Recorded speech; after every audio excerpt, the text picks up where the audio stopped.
तो बच्चों आज हम करने जा रहे हैं क्लास 8 स्टार्टर मैथमेटिक्स की एक्सरसाइज 3.2 के क्वेश्चन नंबर 3, 4 और 5 को इस वीडियो में कवर। क्वेश्चन नंबर 3 में क्या कह रहे हैं, सबसे पहले उसको रीड कर लेते हैं। क्वेश्चन नंबर 3 में कह रहे हैं what will be the unit digit of the squares of the following numbers. आपको देखो अलग अलग पार्ट्स में अलग अलग नंबर दे रखे हैं। आपको बोला गया इन नंबर का स्क्वायर करने पर जो नंबर आएगा उसकी यूनिट प्लेस पे डिजिट क्या होगी वो आपको बताना है।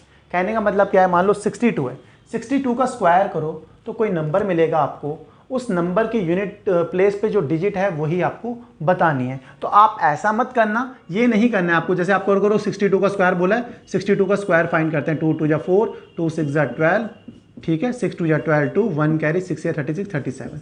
तो आपका नंबर आ गया 3844 और इसकी यूनिट प्लेस पे डिजिट क्या है, 4 है। मैंने कहा बिल्कुल सही है कि आपको बोला यही गया था कि इस नंबर का स्क्वायर करो, जो नंबर आएगा उसकी यूनिट प्लेस पे डिजिट बताओ। बट यार इतना ये पूरा ये तो ना बोला कि 3844 पूरा नंबर बताओ, आपको तो खाली यूनिट प्लेस पे जो डिजिट है वो बतानी है। जैसे 4 है तो ये बताना है। तो यूनिट प्लेस पे डिजिट कैसे फाइंड करते हैं, सिंपली आप 62 है ना, इसकी यूनिट प्लेस पे डिजिट क्या है 2, इसको डिसाइड कर लिया, इसका स्क्वायर करो बस। 2 का स्क्वायर करा 4, तो क्या आ गई यूनिट प्लेस पे डिजिट 4 ही आनी थी ना, तो 4 आ गई। ठीक है, आपको और नंबर बोलूं, जैसे मैं आपको एग्जांपल दूं 35 का, मैं करूं इसका स्क्वायर करके बताओ यूनिट प्लेस पे डिजिट क्या आएगी नंबर की। तो आपको खाली यूनिट प्लेस पे डिजिट क्या है 5, खाली 5 का स्क्वायर करो, 25 आ गया, यूनिट प्लेस पे डिजिट क्या है 5। तो इसका स्क्वायर करने पर जो भी नंबर आएगा उसकी यूनिट प्लेस पे डिजिट क्या होगी 5। बस ये करना है भाई, सारा पूरा स्क्वायर करने नहीं बैठना है। ठीक है, ऐसा नहीं करना है, खाली यूनिट प्लेस पे डिजिट पूछी गई है। तो अब सीधा सीधा हम क्या करते हैं, पहले पार्ट पे आते हैं। जैसे 62 है, यूनिट प्लेस पे डिजिट क्या है, देखो यूनिट प्लेस पे क्या है डिजिट आपके पास 62 पे 2 है ना, तो बस लिख लो 2। अब 2 का स्क्वायर करो, 2 का स्क्वायर करने पे क्या आ रहा है 4। तो इस नंबर का स्क्वायर करने पे जो भी नंबर आएगा उसकी यूनिट प्लेस पे डिजिट क्या होगी 4 होगी। आप क्या लिखोगे, so the unit digit of the square of number 62 is 4। ठीक है, सिंपल यही लिखना है। आप चाहो तो लिख भी देना, पहले पार्ट को लिख ही लेते हैं। ठीक है, unit digit of the square of number, कौन सा नंबर है आपके पास 62, किसकी इक्वल आ रही है, इज इक्वल टू 4। ठीक है, ऐसा आपको लिखना है। पहले पार्ट को मैंने आपको बता दिया ना क्या करना है, नंबर लो, यूनिट प्लेस पे डिजिट क्या है 2 है, 2 का स्क्वायर करो, जो भी आपका नंबर आ रहा है यूनिट प्लेस पे, जैसे इसमें तो सिंगल यही है तो यूनिट प्लेस पे 4 है तो 4 ही क्या होगा, इस नंबर का स्क्वायर करने पर जो नंबर आएगा उसकी यूनिट प्लेस पे डिजिट होगी। ये हो गया पहला पार्ट। इसको आप हटाते हैं, आते हैं सेकंड पार्ट पे। अब सीधा सीधा करेंगे, ठीक है, पूरा नहीं लिखेंगे। सेकंड पार्ट में आपको क्या करेंगे, देखो 6 5 5 5, ये सेकंड पार्ट है ना, ठीक है, सेकंड पार्ट है। यूनिट प्लेस पे डिजिट क्या लिख लो, यूनिट प्लेस पे क्या है आपके पास 5 ही है डिजिट, लिख ली 5। अब क्या करना है, खाली 5 का स्क्वायर करो, 5 ही का स्क्वायर करा क्या आ गया 25। अब क्या करना है, इसकी यूनिट प्लेस पे डिजिट क्या है 5। तो बस यही आंसर हो गया। इस नंबर का स्क्वायर करने पर जो भी नंबर आएगा उसकी यूनिट प्लेस पे डिजिट क्या होगी 5 होगी। सिंपल सी बात होगी। अगले पार्ट पे आते हैं, पार्ट सी पे करते हैं। पार्ट सी क्या है 277। तो यूनिट प्लेस पे डिजिट क्या है आपके पास 7, तो लिख लो यूनिट प्लेस पे डिजिट क्या है आपके पास 7 है। तो बस 7 का स्क्वायर करो, 7 का स्क्वायर करने पर नंबर क्या आ गया 49, यूनिट प्लेस पे डिजिट क्या है 9। तो इस नंबर का स्क्वायर करने पे जो भी नंबर आएगा उसकी यूनिट प्लेस पे डिजिट क्या होगी 9 होगी। ये पार्ट भी खत्म हो गया। आते हैं अगले पार्ट पे। अगले पार्ट में नंबर क्या है 7431, यूनिट प्लेस पे डिजिट क्या है लिख लो, यूनिट प्लेस पे डिजिट है आपके पास 1। सिंपल, 1 का स्क्वायर करो क्या आता है 1। तो इस नंबर का स्क्वायर करने पे जो भी नंबर आएगा उसकी यूनिट प्लेस पे डिजिट क्या होगी 1 होगी। आते हैं लास्ट पार्ट पे, ई वाला पार्ट 18324, यूनिट प्लेस पे डिजिट क्या है, अब तो सीधा सीधा हो गया, यूनिट प्लेस पे क्या है 4 है, 4 का स्क्वायर करो क्या नंबर आता है 16। तो 16 यूनिट प्लेस पे डिजिट क्या है आपके पास, यूनिट प्लेस पे डिजिट है 6। तो आपका इस नंबर का स्क्वायर करने पे जो भी नंबर आएगा उसकी यूनिट प्लेस पे डिजिट क्या होगी 6 होगी। सिंपल, ये क्वेश्चन यहीं पे खत्म होता है। होप आपको सारे पार्ट समझ में आ गए होंगे, लिखने का तरीका भी समझ में आ गया होगा। अगर आ गया है तो वीडियो को लाइक कर लो, वीडियो को पॉज करो और इसको नोट कर लो। बढ़ते हैं अपने अगले क्वेश्चन की ओर। तो क्वेश्चन नंबर 3 के बाद अब कर लेते हैं क्वेश्चन नंबर 4 को। क्वेश्चन नंबर 4 में क्या कह रहे हैं आपको, observe the following pattern and right the value of 1 + 3 + 5 + 7 + 9 + 11 + ... +27। आपको इसकी वैल्यू बतानी है इस पैटर्न को ऑब्जर्व करके।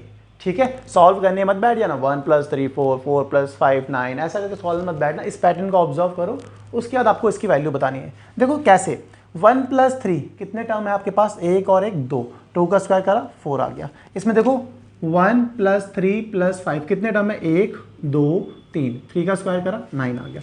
इसमें कितने टर्म है, 1 2 3 4, 4 का स्क्वायर करा 16 आ गया। ठीक है, ऐसा टर्म देखो, इसमें कितने टर्म है, 1 2 3 4 5, 5 का स्क्वायर 25। ठीक है, ऐसे ऐड मत करो 1 + 3 4 हो गया, 4 + 5 9, ऐसा मत करो। आप टर्म देखो 1 2 3 4 5, 5 का स्क्वायर 25। ऐसे इसमें जितने टर्म्स होंगे उसका स्क्वायर करना है। देखो आपको लिख लो कितना है, देखो जैसे इसका नेक्स्ट लिखूँ 9 के बाद क्या होता है, 1 + 3 + 5 + 7 + 9 + 11 और नंबर चल रहे हैं इक्वल्स टू, अब मैंने 11 तक लिख लिया ना, कितने टाइम है 1 2 3 4 5 6, तो क्या होगा 6 का स्क्वायर इक्वल्स टू 36। आपको कहाँ तक जाना है, 11 तक नहीं जाना है, 27 तक जाना है। तो आप क्या लिखोगे, देखो सीधा सीधा 1 + 3 + 5 और नंबर लिखते जाओ कब तक, जब तक 27 ना आ जाए, 9 + 11 + 13 + 15 + 17 + 19 + 21 + 23 + 25, क्या बन गया 25 मेरा, 25 + 27। ठीक है, अब टर्म काउंट कैलकुलेट कर लो, कितने टर्म्स हैं, 1 2 3 4 5 6 7 8 9 10 11 12 13 14। ठीक है, 14 है, 14 का स्क्वायर हो जाएगा, कितना आ जाएगा आंसर, 196। यही तो वैल्यू बतानी थी, बट वैल्यू तो यही बतानी थी। मैं एक ट्रिक बता दूं, जैसे नंबर ऑफ टर्म्स आपके 14 है, आप ऐसा भी काउंट नहीं करना चाहते 1 2 3 ऐसा करके काउंट नहीं करना चाहते, कितने सारे हैं 14 तक। और भी मैं बता दूं, जैसे मैं कहूँ 1 + 3 + 5 कहाँ तक आपको ऐड करना है, मान लो 101 तक, फिर तो टर्म ही कैलकुलेट करते रह जाओ, टर्म ही काउंट करते रह जाओगे। आपको इसकी तरीका बताता हूँ, करना तो ऐसे था, बट एक और तरीका बताता हूँ नंबर ऑफ टर्म्स को कैलकुलेट करने का। जैसे मैंने 14 करा 1 2, इसको भी आसान तरीके से, जो भी पहला टर्म हो उस पर और लास्ट टर्म पे फोकस है। क्या लिखो, लास्ट टर्म को पहले लिख लो, लास्ट टर्म, ठीक है, minus first term, last term से फर्स्ट टर्म को माइनस करना है, ठीक है, प्लस, और प्लस कह रहा हूं डिवाइडेड बाय, इन दोनों के बीच का गैप देखो, सबके बीच का गैप 2 है ना, तो 2 से डिवाइड करो, जो गैप होगा उससे डिवाइड करना है, फिर +1 कर देना है। अब देखो लास्ट टर्म क्या है 27, लिख लिया 27, बिल्कुल, माइनस फर्स्ट टर्म क्या है, देखो फर्स्ट टर्म 1 है ना, लिख लो 1 अपॉन 2 + 1, 27 - 1 कितना होता है 26 अपॉन 2 + 1, ठीक है, 26 अपॉन 2 कितना होता है 13, 13 + 1 कितना है 14। अब तो ये माइंड में भी कर सकते हो, तो 14 आ गया ना, 14 ही तो थे, सीधा सीधा 27 में से फर्स्ट टर्म माइनस करो 26, 26 डिफरेंस कितना है 2, डिवाइड करो 26 को 2, 13, 13 का नेक्स्ट टर्म आएगा आपके पास 14। ठीक है, ऐसा कोई भी आपसे पूछ ले आपको यही करना है, फिर 14 आ गया तो 14 का स्क्वायर कर दिया 196। अदरवाइज आप पैटर्न को फॉलो करके भी कर लोगे, कैलकुलेट भी तो कर सकते हैं, इसमें कौन सी दिक्कत है, 1 2 3 14 का स्क्वायर आएगा 196। हमने पैटर्न को ऑब्जर्व करके ये क्वेश्चन को भी कर लिया। होप समझ में आ गया होगा, समझ में आ गया, वीडियो को पॉज कर लो, इसको नोट कर लो, बढ़ते हैं अगले क्वेश्चन पे। तो बच्चों अब कर लेते हैं क्वेश्चन नंबर 5 को। क्वेश्चन नंबर 5 में क्या कह रहे हैं देखते हैं यार। Using a suitable pattern find the value of, 2 part दे रखे हैं, आपको बोला गया कोई भी सुटेबल पैटर्न आपको जो पता है उसका यूज करना है, यहाँ पे उसका यूज करके इन पार्ट्स को सिंप्लीफाई करना है आपको। तो पैटर्न क्या है, पैटर्न मैं आपको बताता हूँ क्या है। देखो 1 × 1 क्या होता है, ये आपको पता है सब, ये तो पता है यार, कहोगे कौन सी नई चीज बताओ, ये तो हमें पता है, नहीं पता है आपको, बिल्कुल पता है। अगर मैं 11 × 11 करता हूँ, ये भी आपको यार बिल्कुल पता है, कितना होता है 121 होता है, इसमें क्या नई चीज है। अब पैटर्न को देखते जाओ, ऐसे ही 2 1 है ना, देखो 1 1 थे, मैंने यहाँ 2 1 कर दिया तो 1 2 1 आ गया। 3 1 करता हूँ मैंने 111, इसमें कितने 1 है 3 1 है 111 में, इंटू 111 कितना आएगा 1 2 3 2 1। आपको भी ये नहीं पता था, ठीक है, ये बिल्कुल नहीं पता था, बट मुझे पता था, आपको भी पता है।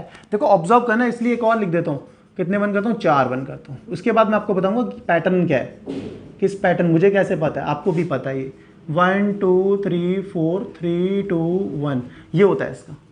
अब हल्का हल्का आइडिया लगने लग गया होगा भाई, एक था तो 1 आया, कितने 1 है यहाँ पे 2 1 है, तो कहाँ तक गए 1 2, फिर रिवर्स गए लगा दिया 1 पे। कितने 1 है 3 1 है, कहाँ तक गए 1 2 3, फिर रिवर्स गए लगा दिया 2 1। कितने 1 है 4 1 है, तो कहाँ तक गए 1 2 3 4, फिर रिवर्स गए लगा दिया 3 2 1। अब मैं 5 1 कर दूँ, 1 2 3 4 5, 1 2 3 4 5 1, मल्टीप्लाई करेंगे कहाँ तक जाएंगे, आप कहोगे 1 2 3 4 5, 5 तक जाएंगे, 5 1 है 5 तक गए, फिर रिवर्स गए 5 के बाद 4 3 2 1। तो आपको स्क्वायर आते हैं ना भाई, पैटर्न आपको समझ में आ गया होगा, यही पैटर्न का यूज करना है। देखो सबसे पहले 4 का स्क्वायर दे रखा है आपको। नीचे देखो क्या है 1 2 3 4, फिर रिवर्स गेयर लग गया, कितने 1 होंगे आपको पता है कि 4 1 होंगे, 4 1 करोगे उसका स्क्वायर करोगे तो ये आएगा। कैसे देखो 1 2 3 4 उसका रिवर्स गेयर लगा ना, तो यही तो था। कितने 1 है, कहाँ तक है, पहले हम 4 तक गए तो कितने 1 होंगे, 4 1 होंगे, फिर उसका स्क्वायर करोगे ये आ जाएगा। समझ आ गई बात बिल्कुल। अब देखो इसको ब्रेक करके लिखना चाहो तो लिख लो, ब्रेक करके आसान हो जाएगा, एक साथ भी कर सकते तो होल में करके। मैं ब्रेक करके कर रहा हूँ, देखो ये ब्रेक कर दिया इसको, ऐसे इसको ब्रेक कर दूँ, ठीक है कर सकते हैं, कोई दिक्कत नहीं है। इसको करेंगे 4 टाइम्स तो ये कैंसिल आउट हो जाएगा, इसको करेंगे 4 टाइम्स तो ये कैंसिल आउट हो जाएगा, 4 इंटू 4 हो जाएगा।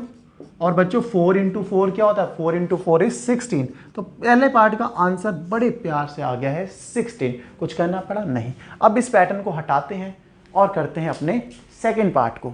तो ये पैटर्न को हटा देता हूँ अब मैं, ये हो गया छूमन तक। अब माइंड में तो छप ही गया होगा तुम्हारे। अब यही चीज़ है, देखो कहाँ तक गया 7 1 तक है, तो कितने 1 होने वाले हैं, देखो 1 2 3 4 7, फिर रिवर्स गेयर लगा है ना, तो आपको पता है किसका स्क्वायर होगा, जिसमें 7 1 आएंगे। पहले कर लिख के देते हैं 7 इंटू करो 7 7, कितने 7 है, 7 7 है, 1 2 3 4 5 6 7 7 है, ठीक है। अब इसको लाइन बना देते हैं, 7 7 का इसका क्या है, स्क्वायर है। और नीचे कहाँ तक जा रहे हैं, 7 तक जा रहे हैं, तो कितने 1 होने वाले हैं, 1 2 3 4 5 6 7, उसके बाद रिवर्स गेयर लगाना, 7 1 का स्क्वायर है। सही है, पैटर्न के फॉलो करते हुए पता। अब आप देखो सीधा सीधा इसको ब्रेक करके लिख लूँ, 7 7 7 1 2 3 4 5 6 7, ऐसे इंटू में 7 कर दो, कितने फिर से 7 3 4 5 6 7 अपॉन, ये कितने, ये भी 7 1 है, 1 1 1 3 4 5 6 7 इंटू 1 1 6 7, इससे कैंसिल होगा कितने टाइम्स जाएगा, 7 टाइम्स जाएगा। ये इससे कैंसिल होगा कितने टाइम्स जाएगा, 7 टाइम्स जाएगा। और भाई 7 7 से कितना होता है, कितना बचा, 7 इंटू 7, 7 7 से 49 आ गया आपका आंसर। होप आपको ये पैटर्न समझ में आया होगा। एक चीज़ याद रखो, कितने नंबर तक है हम, रिवर्स कहाँ से हुआ वो भूल जाओ, नंबर कहाँ तक जा रहे हैं, इंक्रीमेंट का मतलब हो रहा है 7 तक, उसका तो फिर से रिवर्स गियर लगाए तो कितने 1 आने वाले, 7 1 का स्क्वायर होगा, ठीक है। ऐसे यहाँ पे क्या कहाँ तक है 4, तो 4 बनाएंगे 1 2 3 4, उसका स्क्वायर होगा। बस इतना से समझना, यही है आपका पैटर्न। आपको समझ में आगे होंगे 3 4 और 5 क्वेश्चंस, ठीक है। अगर आपको समझ में आए हैं, वीडियो अच्छी लगी है तो भाई लाइक कर दो, चैनल को सब्सक्राइब कर दो। मिलते हैं नेक्स्ट वीडियो में नेक्स्ट क्वेश्चन के साथ, तब तक के लिए bye bye, good night, take care.